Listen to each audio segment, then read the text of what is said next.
Lemon in the middle portion, Sky Shack and Big Lagoon. Sky Shack regains the lead and finally close finish.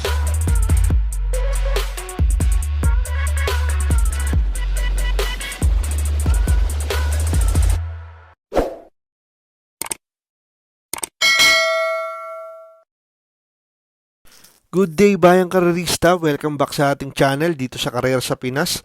Muli tayong magbibigay ng ating mga kursunada, tips at analysis para naman sa magaganap na karera ngayong araw ng Biyernes, April 24, 2026 dito sa racetrack ng Philippine Jockey Club sa Padre Garcia, Batangas. Magsisimula ang mga karera ng alas 5:30 ng hapon. Meron tayong 8 karera na paglalabanan. Sa distansyang 1200 meters, meron tayong isang set ng winner take all, 2 set ng pick 6, isang set ng pick 5, isang set ng pick 4 at syempre nandyan yung mga paborito nating exotics. Medyo matagal-tagal tayong nawala, gawa ng madami tayong inasikaso nitong mga nakarang araw at linggo. Pero susubukan pa din natin ang ating best para makagawa ng vlog at makapagbigay ng giya sa inyo. May kahirapan ang karera natin ngayong araw ng Biyernes. Sa unang tingin parang puro pusoy sa KT. Pero kung titignan mo mabuti yung mga pusoy sa KT hindi naman patok.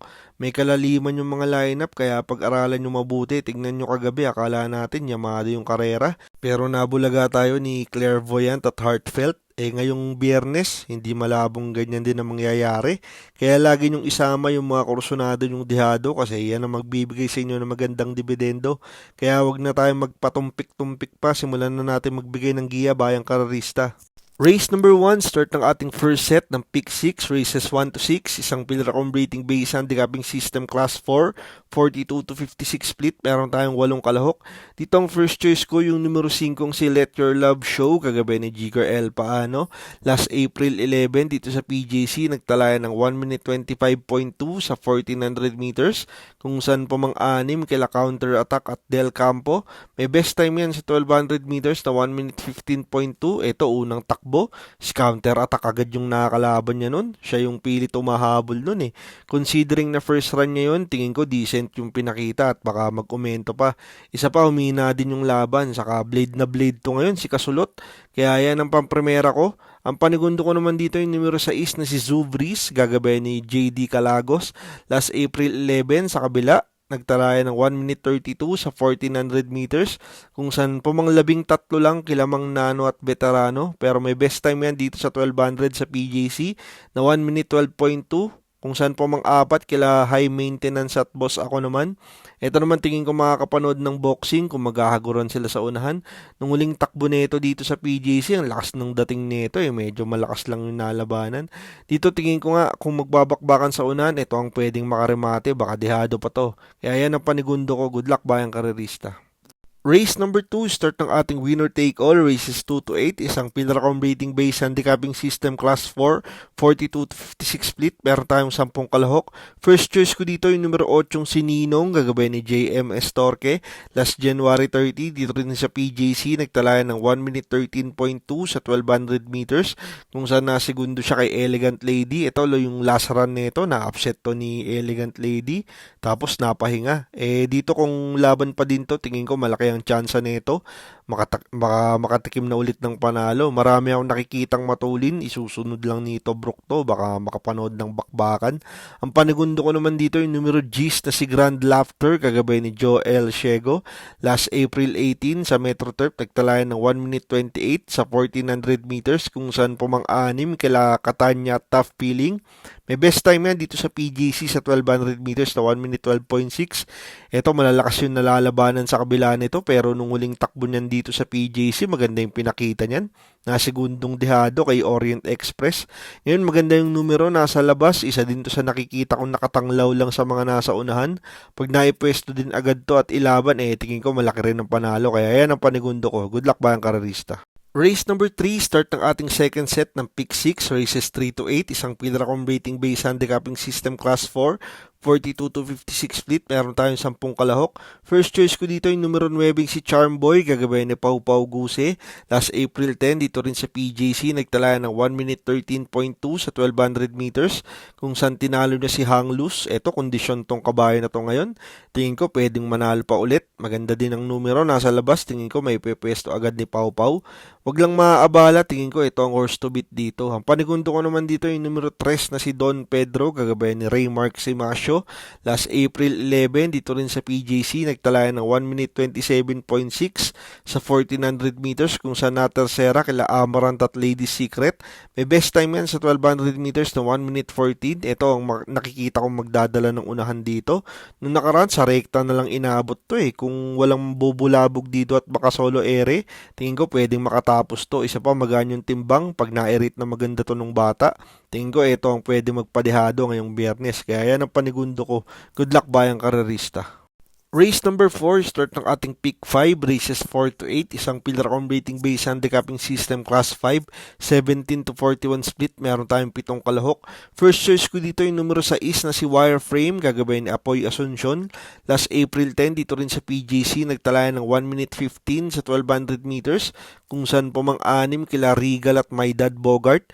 May best time yan na 1 minute 14.8 sa 1200 meters. Ito parang sumagad na din sa grupo tong Wireframe. Tingin ko kung may susunod agad to ni Apoy at may pwesto niya agad, pwede na makatikim ng panalo to. Para sa akin, mababa na talaga siya sa grupong to. Ang panigundo ko naman dito yung numero 7 si Malibu Bell, kagabi ni CV Garganta, last April 8. Dito rin sa PJC, nagtalayan ng 1 minute 14.6 sa 1200 meters, kung saan natersera kila Summer Rule at Masayang Tunay. Ito masyadong malakas yung nalabanan nung nakaraan. Dito malamang isa to sa mga nasa unahan. Pero kung i-discarding sunod lang to nito tingin ko malaki din ang panalo. Sa pick na din ulit manalo to eh. Pwedeng-pwede na dito yan. Kaya yan ang panigundo ko. Good luck bayang karerista. Race number 5, start ng ating pick 4, races 5 to 8, isang pillar rating based handicapping system class 5, 17 to 41 split, meron tayong 8 kalahok. First choice ko dito, numero 8 si Instant Message, kagabayan ni Boji Henson. Last April 10, dito rin sa PJC, nagtalayan ng 1 minute 14.2 sa 1200 meters, kung saan pumang 5 kila Charm Boy at Hang Luz. May best time yan na 1 minute 13.8 sa 1200 meters. Ito maganda yung numero ngayon, hindi matatraffic. Tingin ko laging outstanding yung nakakalabang nito eh. Charm Boy, Aman Saman, Amor Mi Amor, dito tingin ko ito na yung mga kamatch niya ulit. Nagpahiyang pa, Boji Henson susubok ngayon, baka mas maganda itakbo nito. Ang panigundo ko naman dito yung numero 5 si Seychelles, gagabayan ni Christian Advincula. Last April 10, dun din sa karera nila Charm Boy at Hang Luz. Pumang-apat yan, nagtalayan ng 1 minute 13.8 sa 1200 meters. May best time yan na 1 minute 13 sa 1200 meters din. Lakas din ng sugod nito sa balya nun, nung huling takbo. May kalakasan nga lang din yung laban. Dito tingin ko kung mag-aabang-abang lang din to sa balya. Kung makakasuksok ulit to sa balat, maganda itakbo, tingin ko pwedeng-pwede na din to sa karerang to. Pero isa to sa magugulong karera, magdagdag kayo dito. Good luck ba ang karerista? Race number 6, last daily double plus 1 for the day, isang pillar rating based handicapping system class 5, 17 to 41 split, meron tayong 8 kalahok. First choice ko dito yung numero 8 si Shanghai Shake, kagabi ni Jeric Pastoral. Last April 10, dito rin sa PJC, nagtalayan ng 1 minute 14.4 sa 1200 meters, kung saan pumang 5 kala Regal at My Dad Bogart. Ito masama yung salida nung nakaraan, umawat si Pastoral paglabas ng largahan eh. Dito maganda yung numero niya, pinakalabas, baka hindi na maantala. Isa pa madaming matulin, baka mag-ubusan yung 1, 2, 5 at 7. Tingin ko mapapabor sa mga deremate. At isa to sa nakikita kong pwedeng makapanood, kaya yan ang primera ko. Ang panigundo ko naman dito yung numero 4 si Advocacy, kagabi ni Boom Boom Villegas. Last April 8, dito sa PJC, nagtalayan ng 1 minute 15 sa 1200 meters, kung saan pumang-apat kila Summer Rule at Masayang Tunay. May best time yan na 1 minute 14.6 sa 1200 meters. Ito walang tinatakbo to lately, pero gaya nga ng sabi ko, maraming matulin dito sa karerang to, kaya tingin ko pabor sa mga deremate. Pwedeng makabulaga itong mga kabayan ni Vice Gov, kasi alam naman natin mga deremate to. Kaya ng mga napipisil ko dito sa race 6, good luck bayang karerista. Race number 7, penultimate race, last daily double for the day, isang Pilracom rating based handicapping system class 5, 17 to 41 split, meron tayong 8 kalahok. First choice ko dito yung numero 7 sinalibunan, kagabay ni Amon Raquel, last April 11, dito rin sa PJC, nagtalayan ng 1 minute 29 sa 1400 meters, kung saan pumang 5 kila Die Will Bidan at French Leather. May best time yan na 1 minute 14.6 sa 1200 meters. Ito ang nakikita kong magdadala ng unahan dito. Ang hirap lang din sa kabayang to kasi napaka-inconsistent. May takbong maganda, may takbong bombits eh. Pero kung maganda itatakbo nito ngayon, pag naiuna at nairit na maganda ni Amon, tingin ko may kalalagyan sila dito. Ang panigundo ko naman dito yung numero 4 si Gentle Giant, kagabay ni Michael De Jesus. Last April 8, dito rin sa PGC, nagtalaya ng 1 minute 16.4 sa 1200 meters kung saan pumangpito kila Doña Teresita at Marvin Sprite. May best time yan na 1 minute 14 sa 1200 meters. Ito, nasira na tong kabayan na to kakabiyahe pero malay natin, i-on to ngayon, di ba? Tingin ko kung ilalaban to, isusunod lang to ni Michael. Mababa na din sa grupo to, pinapababa na nila ng gusto eh. Pero kung ilalaban to, tingin ko malaking malaki ang panalo nito. Pero magulong karera to. Magdagdag din kayo dito, bayang karerista. Good luck. Race number 8, last race for the day, isang Pilracom rating based handicapping system class 5, 17 to 41 split, meron tayong 11 kalahok.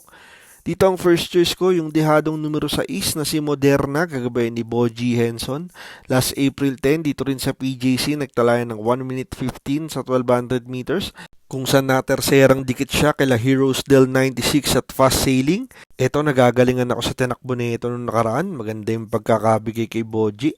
Baka yung una niya na ulit to, kahit andyan yung Aliana, parang wala na din dating bilis niyan eh. Kaya tingin ko kayang-kayang sabayan ni Boji.